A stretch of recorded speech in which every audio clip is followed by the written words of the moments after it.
Um homem não pode fazer isto. Um homem pode me falar agora quem será o próximo grande poder mundial e quem vai conquistar a Rússia, ou quem vai conquistar a China, ou quem vai conquistar os Estados Unidos do Norte. Ninguém sabe. Ninguém sabe por certo. Ninguém pode falar sobre o futuro. Mas veja os detalhes nesta profecia. Já olhamos o bode, mas agora vamos também olhar naquele bode com o chifre quebrado. Porque aqui diz, continuando aqui, em versículo 22, ou ter sido quebrado, levantando-se 4 em lugar dele, significa que 4 reinos se levantarão deste povo, mas não com força igual à que ele tinha. Então veja bem aqui, nós temos 1, 2, 3, 4 chifres notáveis. E ele disse que isto significa uma divisão do reino grego em 4 divisões. Daí nós podemos ver aqui que estes 4 chifres que saíram do chifre quebrado significam as 4 divisões do reino grego. Sabe o que aconteceu? Quando Alexandre Magno conquistou o mundo inteiro, ele ficou bêbado e daí morreu bêbado. E o seu reino foi dividido não entre os seus filhos, porque os filhos foram mortos pelos generais dele. E os generais dele então tomaram posse do reino dele e dividiram o reino entre si em 4 partes. E veja bem, Cassandro, o general Cassandro, tomou Macedônia e Grécia. Licímaco tomou Trácia e Capadócia. Ptolomeu tomou o Egito. E Seleuco tomou Síria e Babilônia. E aí, daí, então a profecia se cumpriu em exatidão, exatamente como a Bíblia diz. Agora, em versículo 23 diz: mas no fim do seu reinado, quando os prevaricadores acabarem, levantar-se-á um rei de feroz catadura, entendido de intrigas. Grande é o seu poder, mas não por sua própria força. Causará estupendas destruições, prosperará e fará o que lhe aprouver, destruirá os poderosos e o povo santo. Então veja, um pequeno chifre vai sair de uma das 4 divisões do reino grego.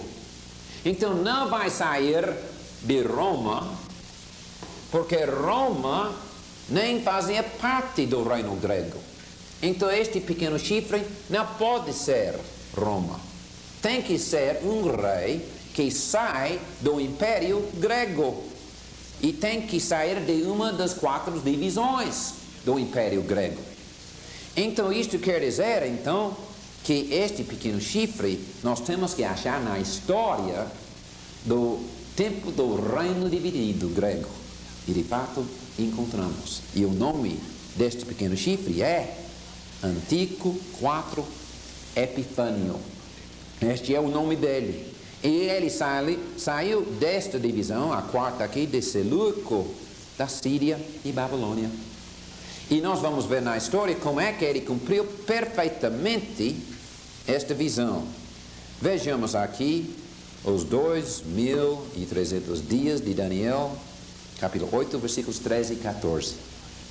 Lembre-se na visão que ele falou: depois ouvi um santo que falava, e disse outro santo, aquele que falava: até que quando durará a visão do costumado sacrifício e da transgressão assoladora, visão na qual era entregue o santuário e o exército a fim de serem pisados? E ele me disse: até 2300 tardes e manhãs, e o santuário será purificado. Então, aqui está falando sobre 2300 dias deste pequeno chifre aqui. Agora, estes 2300 dias fazem uma grande confusão entre os eruditos bíblicos. Sabe por quê? A razão principal é que eles acham que estes 2300 dias deviam começar quando este Antíoco Epifânio colocou um ídolo de abominação dentro do templo de Jerusalém. Mas quando a gente vê quando o ídolo foi colocado e quando o templo foi purificado, havia apenas 3 anos. E 2.300 dias são 6,3 anos. Então isto quer dizer que estes 2.300 dias não cabem neste período do ídolo ser instalado e o templo ser purificado. Agora, parte do problema é que aqui em versículo 13, ou versículo 14, onde diz o santuário será purificado. O problema é que a palavra purificado aqui realmente não é a melhor tradução. Sabe por quê? Porque a palavra aqui vem da palavra hebraica tzadak. E tzadak aqui significa não purificado, mas significa vindicado ou justificado.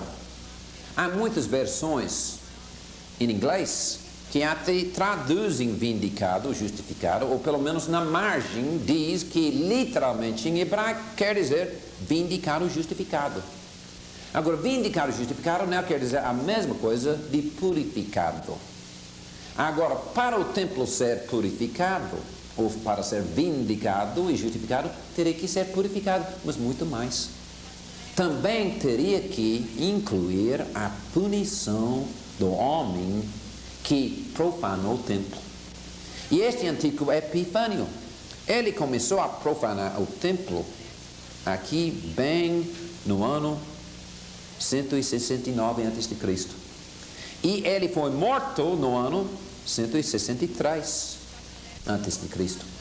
Daí isto já quer dizer que durante este tempo há 2.300 dias. E eu quero ler algumas passagens que falam sobre esta horrível perseguição que aconteceu durante esta época.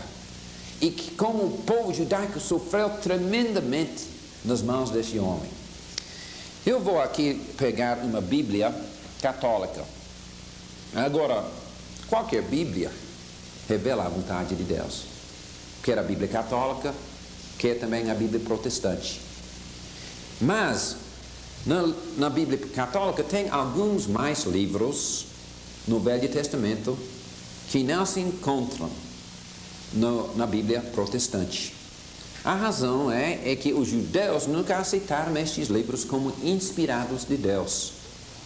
Mesmo Jerônimo, quando ele traduziu a Vulgata, que é a tradução em latim para a Igreja Católica, então neste caso, o Jerônimo não traduziu estes 7 livros do Velho Testamento, porque ele disse não se encontram em hebraico e também não fazem parte da Bíblia dos judeus, e por isso ele não os traduziu. Mas, mesmo assim, tem um valor histórico. E eu gostaria de ler aqui no livro primeiro dos Macabeus. E os eruditos acham que este livro realmente tem valor histórico. E que o homem estava escrevendo uma boa história, embora não fosse inspirado. Ele não era profeta, e até ele fala neste livro que não havia profetas nos dias quando ele escreveu. Se não havia profetas, então o escrito dele não podia ser inspirado por Deus. O Espírito Santo não inspirou. Mas ele é um homem de confiança e de honestidade, e ele escreveu a verdade. Pode haver alguns erros, mas pela maioria realmente podemos constar como sendo uma verdade histórica. Então, em primeiro livro dos Macabeus, capítulo 1, versículo 17, ele fala deste Antíoco Epifânio. E vou ler algumas passagens. E Antíoco estabeleceu-se no seu reino da Síria e começou a querer reinar no país do Egito, para ficar sendo o rei de 2 reinos. Entrou no Egito à frente de um poderoso exército, com carroças e elefantes e cavalaria e grande número de navios, e fez guerras a Ptolomeu, rei do Egito. E Ptolomeu teve medo diante dele, fugiu, e caíram feridos muitos. E Antíoco tomou as cidades fortes da terra do Egito e saqueou a terra do Egito.